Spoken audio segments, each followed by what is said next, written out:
on mango, embleria gemini.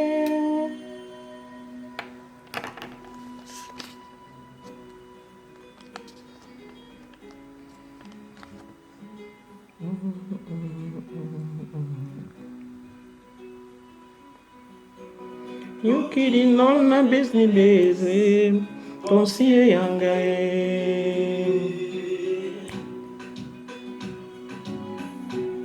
Yukiri non na besni beze, konsiye yangae.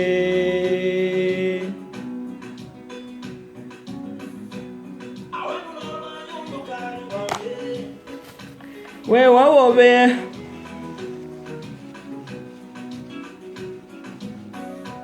Awenu kenman yunjo Soho timbe me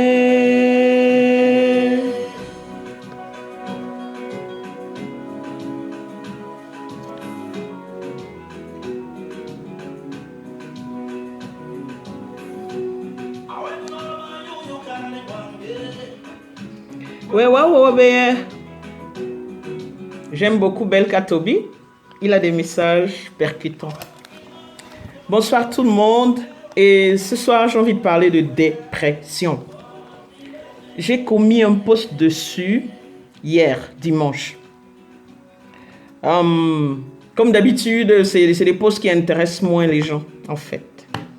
Mais bon, on écrit pour la postérité, une bouteille à la mer. Alors, je parlais de dépression parce que moi-même, j'en ai fait l'expérience. Vous savez, quand on part de chez soi, même pour quelque chose comme le travail, l'école, machin, on ressent de la souffrance. Parce que la culture est est une valeur intrinsèque. Donc, quand il vous faut affronter une autre culture, ça vous pose un problème. C'est comme si on vous prend à Douala et on vous envoie au pôle Nord. Ça va être très, très difficile. Donc, j'ai fait l'expérience de l'immigration. Ça fera bientôt 2 ans. Ce n'était pas du tout facile. D'ailleurs, on a une petite anecdote. On aime en rigoler aujourd'hui parce que ça va mieux. Un soir, quand nous venions d'arriver, nous voulions manger.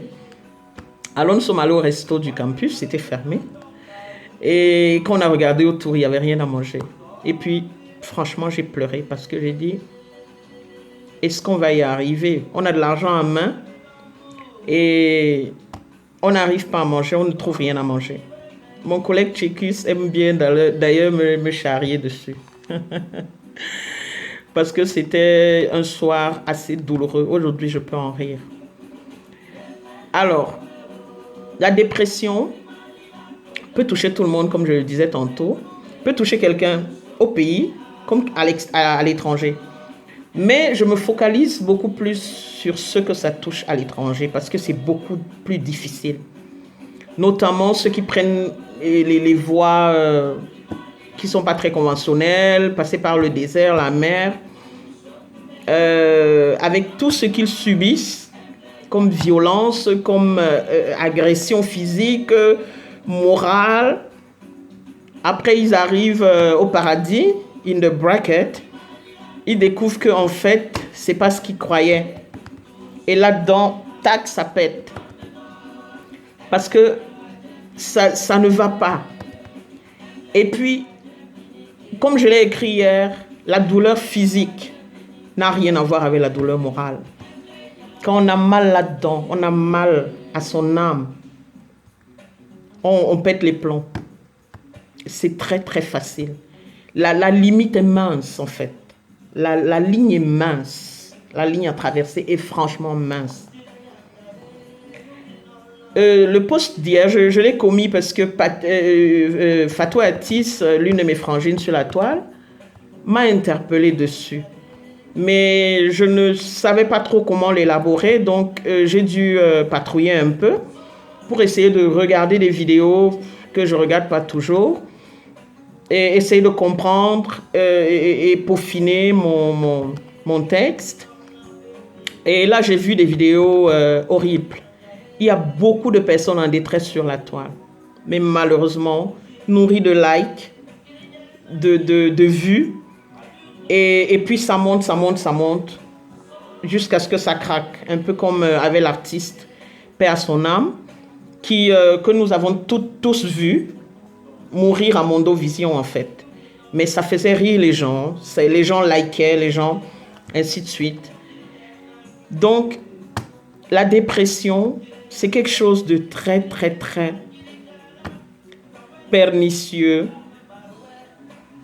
Et il faut beaucoup d'amour, beaucoup d'affection autour pour pouvoir aider ces personnes. Parce que les symptômes, c'est la perte du plaisir, du sommeil, de la motivation, de prise de décision. On a l'impression qu'on ne vaut rien en fait. On se dévalorise, on a l'impression de ne compter pour personne. Ça touche plusieurs personnes, hein. Ça peut toucher une famille, ça veut dire des parents. Quand les enfants partent, il y a des parents qui font la dépression. Ah oui, ça touche des épouses qui perdent leur mari, ça touche des personnes qui divorcent, ça touche des enfants qui perdent leurs parents. Mais personne ne s'imagine.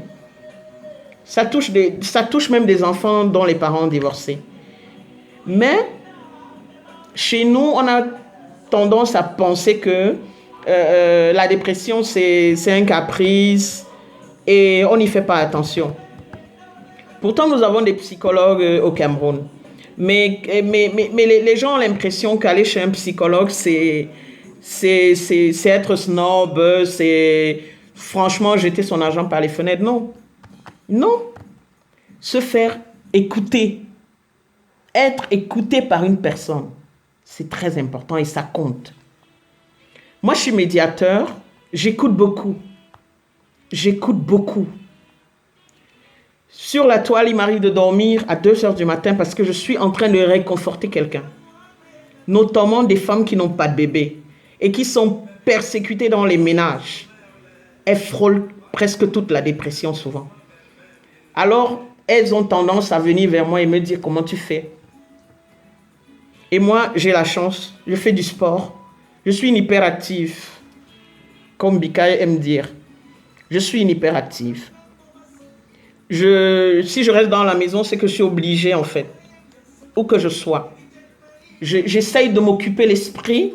J'écris aussi beaucoup. Pour moi, écrire est un exutoire. Un gros exutoire, écrire. Vous pouvez écouter la musique, vous pouvez lire, vous pouvez faire du sport, vous pouvez regarder des films, vous pouvez être utile à la communauté. Et ce sont des actions qui combattent en fait la dépression. Moi, il m'arrive de sortir juste de la résidence là pour donner des cours de français aux gardiens, aux dames de ménage. C'est pour combattre ces idées-là parce qu'elles vous poursuivent. Hein. Ce n'est pas parce qu'on a un caractère fort qu'on ne peut pas avoir la dépression. Non, on a de la dépression. Mais on est fort dans sa tête et puis on essaye de s'occuper. On essaye de s'occuper l'esprit, d'être utile à l'autre. Et puis ça passe. Il n'est pas facile de vivre dans un réduit, je dirais. Pour quelqu'un qui a de l'espace, qui plante, qui fait chez elle, se retrouver à l'étranger dans bon, ici quand même c'est 50 mètres carrés, c'est grand. Mais en campus, j'étais dans 17 mètres carrés. Mais il y avait de quoi. Un jour, madame de ménage m'a appelé, elle a vu ma chambre et s'est mise à pleurer. Mais je lui ai dit que c'était passager. Dans ma tête aussi, je me dis, c'est passager, c'est passager, c'est passager. Alors, qu'en est-il des personnes qui ont immigré et qui ne rêvent même pas rentrer? Ça va finir en drame, comme la dame qui a sauté sur le train. L'objet de ma vidéo ce soir. Une dame, une Camerounaise, a sauté sur un train. Et ce n'était pas son jour, je dirais. Alors, où que vous soyez, si vous êtes triste, sortez de chez vous, aérez-vous l'esprit, faites de la marche, faites du sport, écoutez de la musique. Mon inbox est ouvert pour parler. Je parle avec beaucoup de gens. Donc, je suis disponible. Toute la journée, je peux parler avec des gens pour les aider. Alors, la dépression, prenons-la au sérieux. Merci.